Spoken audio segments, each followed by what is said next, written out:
Today on Between the Lines, achieving what you want at any age with the award-winning author Lauren Kessler. Welcome, I'm Barry Kibrick.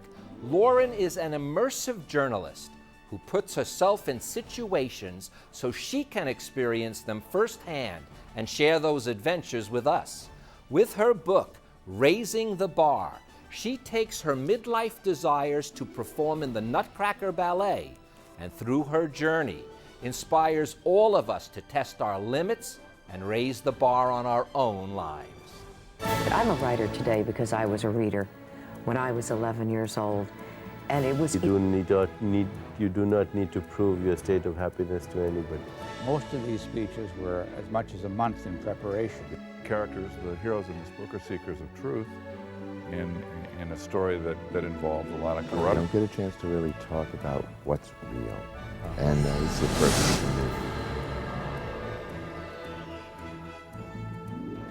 do. Lauren, the smile's on your face, the smile is on mine. Welcome back to the show. It is so wonderful to have you here again. Oh, thank you, Barry. It's great to be back. I'm going to start literally at the beginning because this is a story of a woman not going through a midlife crisis. We'll get to the difference. But it's a midlife, we'll call it an adjustment for now, okay? But it starts with, though, at a very early age, you were into ballet. And it was for a period of, I guess, a few years. I don't remember exactly, maybe it was 5 or 6 years. And you overheard your teacher, Eglevsky, I guess that's his name, and he spoke, I guess, the truth to some extent. Later on, you find out, in fact, it probably was a good thing he did, but for the longest time, it caused you a real concern about your body image, about your confidence, something that you never felt before. And it was a sadness that even as I was reading it, came across. Well, you know, there is this moment in most girls' lives, and I'm not sure about guys, that you lose the lack of self-consciousness about your body. When you're a kid, you just throw your body around. And then generally at puberty, all of a sudden it's something else, and people are looking at it, and they're saying things about it. Well, my teacher, Andrei Eglevsky, who was a famous ballet dancer and opened a school in the town that I grew up in, called my mother aside, and after it was 7 years of me taking ballet, told my mother that I had the wrong body and that I would never be a ballerina, and that it would be wise for me to stop taking lessons. So I did at 12. Now, I do want to answer a question that you said about men. I think there are many more men than men will let on to that do have body situations. I know it for a fact. Obviously not the great fit guys or anything like that, but virtually anybody that falls out of that category does feel that way. We hide it better because that's our role in society. But I do want to go back to what I said, this is not a midlife crisis, is because you really have no desire to go out, get a red convertible, or if you were a guy, a red Porsche or whatever it would be, but it really was more of a desire to make sure that you stayed active, that you kept your energy up, that you had a life force still going on. So part of this journey for you to want to be in the Nutcracker Ballet after 40 or some odd years of never doing it was because of this life force, this creative juice that you had. Yes, I think so, and also because you know, you spend a lot of your life working yourself up to a point of comfort and a point of being, if not on the top of a learning curve, getting there. And then you take a nice deep breath, and I think for some people that's enough. And for me, the second that breath was exhaled, I thought, well, now I feel like I'm on autopilot. And unless I push myself to do something, and it happened to be the Nutcracker, it could have been something else, unless I just actually push myself out of the comfort zone, I could just relax into the rest of my life and never really feel a challenge, never feel that kind of nervous excitement of, can I do this? Am I capable of doing it? And I wanted to feel that. Now, it's interesting, and as I joke, and I can tell that the primal feeling that all humanity has is fear. Because there's not a book, and it could be about anything, about any subject, that at some point someone is not dealing with fear. And you can't help but, you're about to take on a challenge, that fear is going to be a large thing that you're going to have to plunge through, go around, and we'll get to some of the methods used.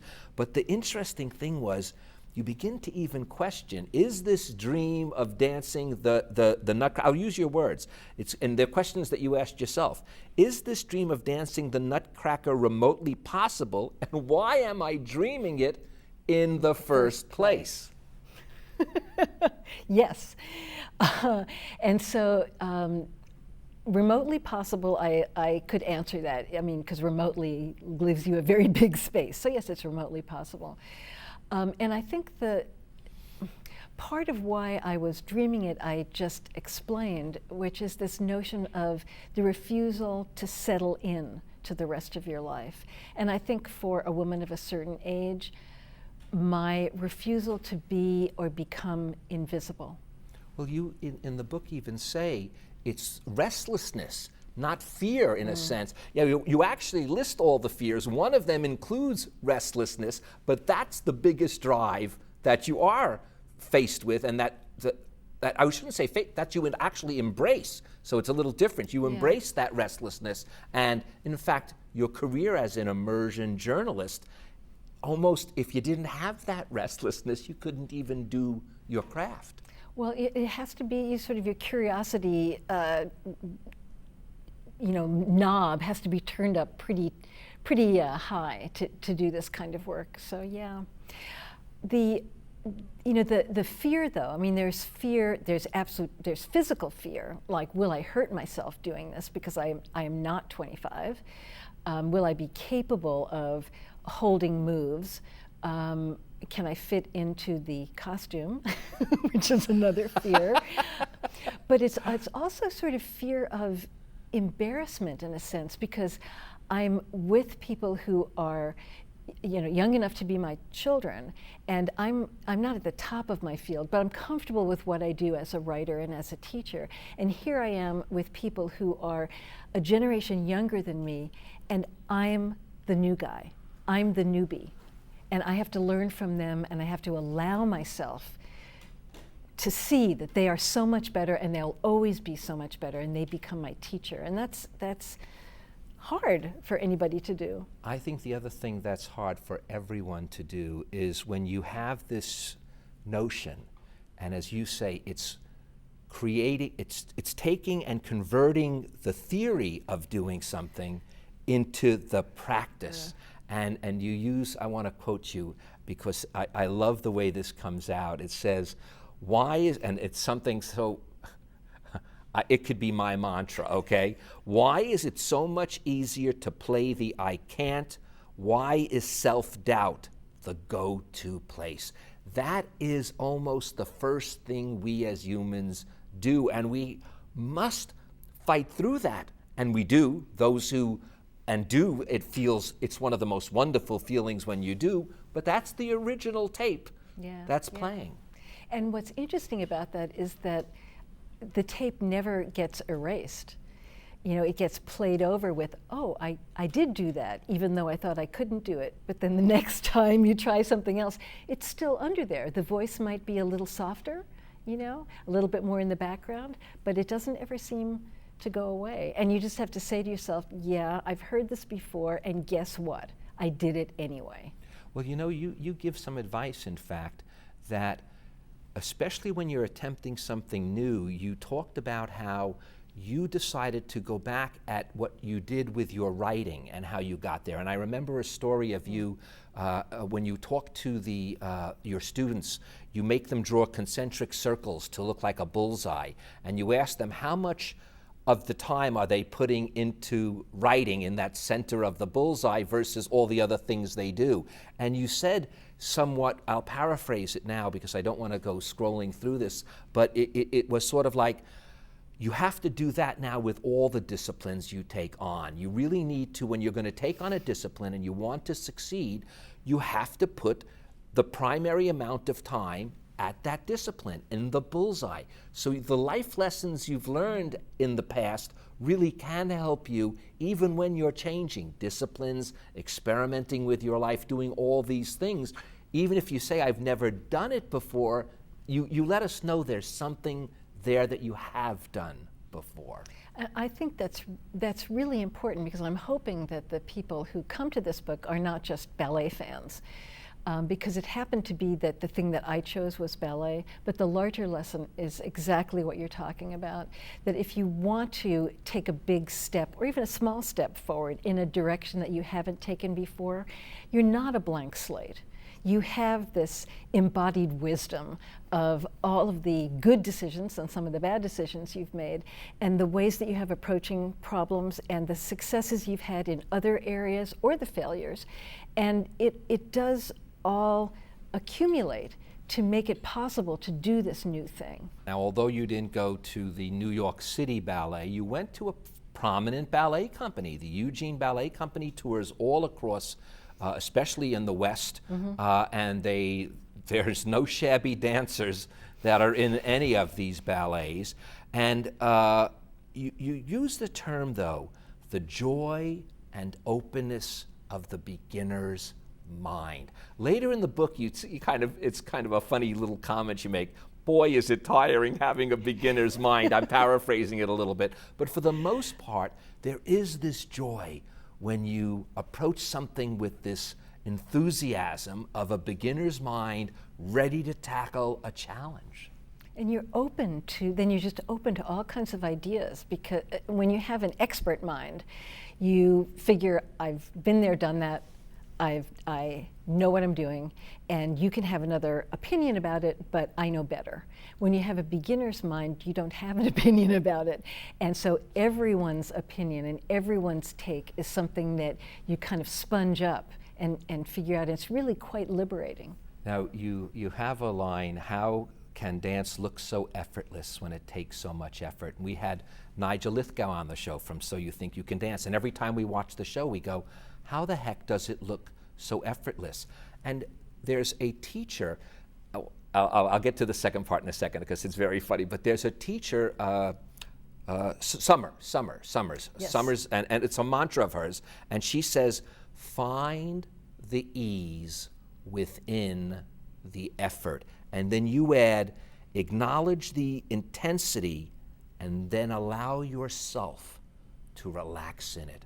I know that that's going to sound heavy, and it's going to be way much harder than it is to do, but there's no doubt if one could do that, if one can see the difficulty or the stress or whatever it is and relax into it and find the ease within the effort, oh, you're there. You're there, baby, as they'd say. Yeah, no, it's very powerful. It sounds kind of like a bumper sticker, but you even say that in the book. Wouldn't this make a great bumper sticker? Not, you have to go, yes, it would. Yes, it would.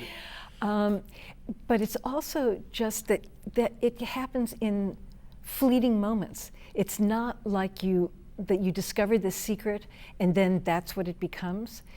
For me, with dancing or with when I was taking those classes, Summer's classes, as you were talking about, there would be this moment where we would be in some sort of position on the ballet bar, and everything about me would be tense.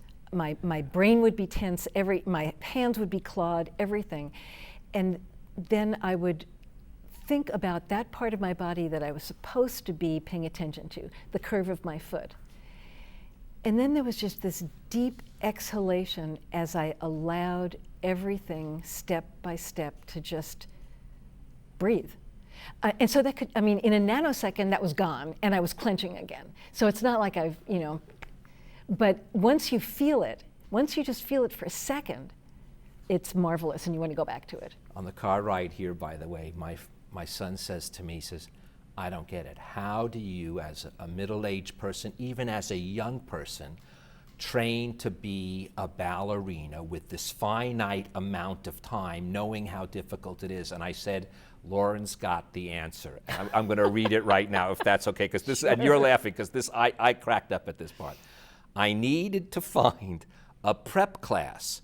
For this prep class, so I will qualify to be taking the next prep class I plan to take to prep me for the real class. So that's how much effort really went into it. It was a prep, 4 different preps before you got to the prep class you were supposed to take to prep you. And I started, I knew I couldn't take the company class, which is what the dancers take, but I thought I would take the class before the company class, which is adult ballet. And I went there once and I thought, okay, this is not me. These are people who, they may be 30, but they have been ballerinas, and that's not me. So then I went to the class before that, and then finally I devolved to the all-comers class of people who hadn't had a ballet slipper on their foot in 40 years, and that was my place. This, I think, for everyone in every aspect of life, if we don't do this, we are losing out on a true enjoyment of life, and that is, as you say, turn down the volume of the critic within. And you specifically say, I suffer mightily from the inability to give myself a break. And I've been there at many times when this actually happened, and I see it happening to others I love. I criticize myself for criticizing myself. And if you don't turn down that inner critic, because only good people, by the way, are the ones doing that. Have you ever noticed that? Yeah. Right? No. Well, no, I don't even want to use the right word. But people who are not good people, they don't have this inner critic, and it's a shame that those who do criticize themselves for criticizing themselves, somehow that cycle needs to be broken. And it is really hard. I think it was either in this book or the book that I was here for counterclockwise with you last time, a couple of years ago, where as part of my experience, I took a self-compassion test online, and I failed the self-compassion test, and then I got really angry at myself for failing the self-compassion test. So I was unself-compassionate about failing the self-compassion test. By the way, even in this book, you tell me how many times you sometimes take those tests just till you get it right? Like, yeah. Well, but it has to do with, this is what you bring out in the book, and again, I see it when people struggle with perfection. And one of the, I think she is the head dancer. Tori, is she the she's the head, or one of the main people in the ballet. These are her words, or you using her words. You can be 99% perfect and obsess 100% of the time about that last 1%. And again, give yourself a break. If my viewers can get anything, is the importance of giving yourself that break. And also, with Tori is a good example. This is a very talented young woman with a beautiful dancer's body that she uses beautifully. And if I were her, I would say I would not have any self-criticism, but she does. So it's sort of like it doesn't really matter how perfect you are or how imperfect you are. There's always going to be that thing that you can't like about yourself. So I would say, in defense of that position, since I'm not going to unlearn all of that, that is what keeps you motivated and striving, because you have the feeling that I'm not the best I could be. If you could say, not I'm horrible, but I'm not the best I can be, I'm looking at myself as objectively as I can be better. Not I'm completely satisfied with what I'm doing, because then there's no push to do anything better. Well, didn't you give me an example? It's like you wrote this for me. Didn't you give an example of thank you, Lauren. There's an example in the book about the word perfect.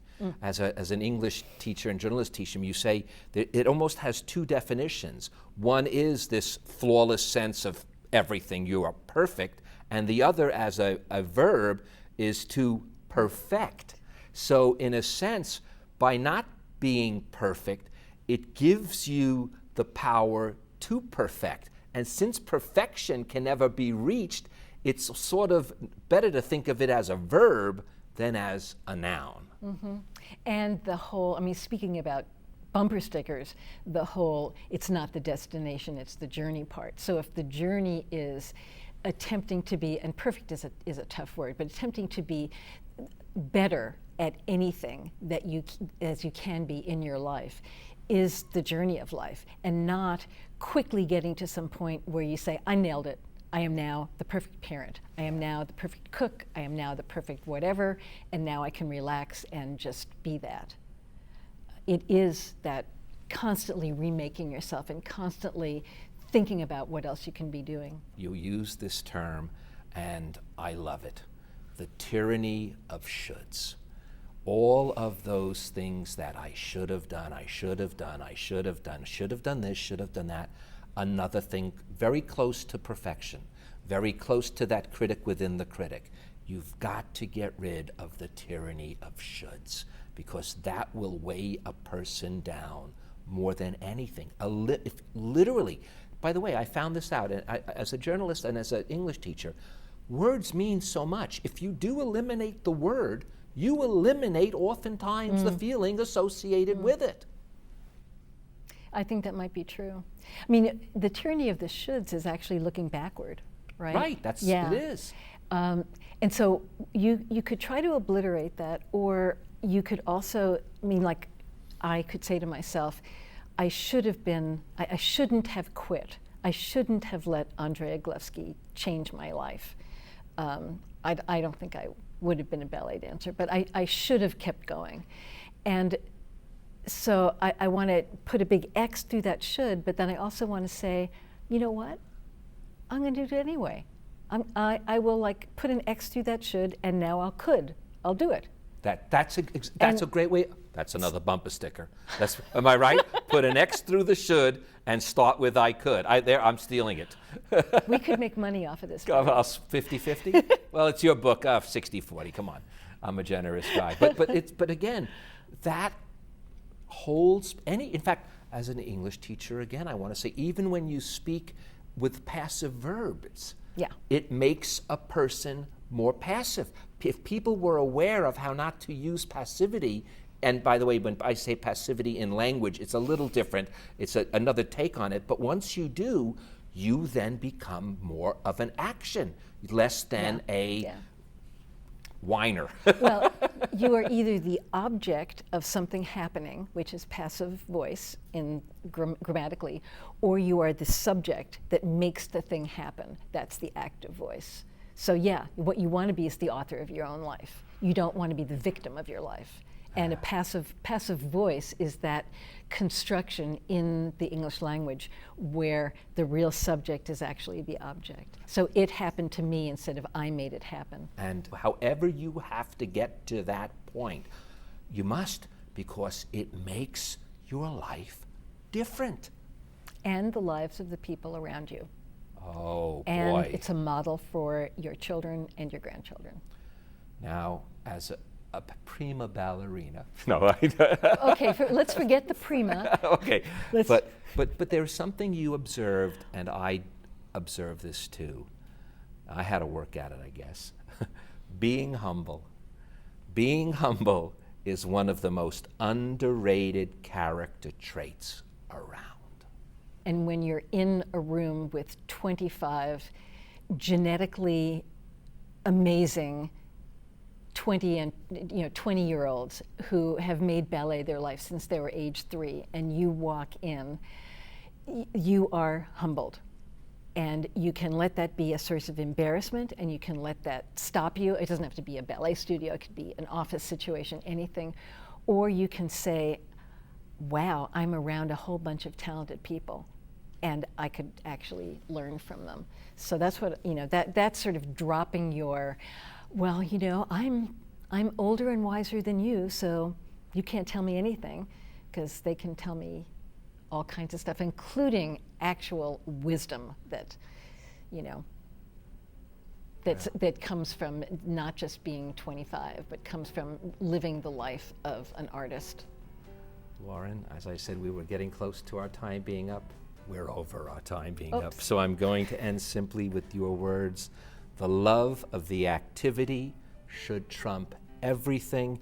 Thank you, Lauren, for the love of all your immersive journalism that you share with us on this show. Thank you, Lauren. Oh, you are more than welcome. And thank you guys for joining us.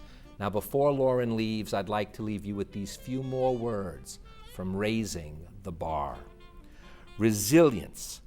It meant the ability to see oneself as a subject, not an object. That's just what we were talking about. An actor who makes things happen, not a victim who things happen to. Resilience meant actively looking for opportunities for self-growth and developing goals instead of focusing on barriers.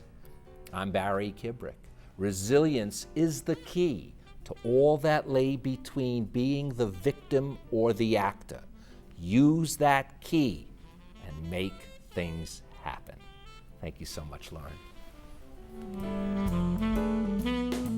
Closed captioning for Between the Lines with Barry Kibrick is made possible by your generous contributions to KLCS Education Foundation. Thank you for your support. To connect with Barry, like us on Facebook and follow us on Twitter at Barry Kibrick. And to contact Barry directly, watch past episodes of Between the Lines, and read his blog, visit us at barrykibrick.com.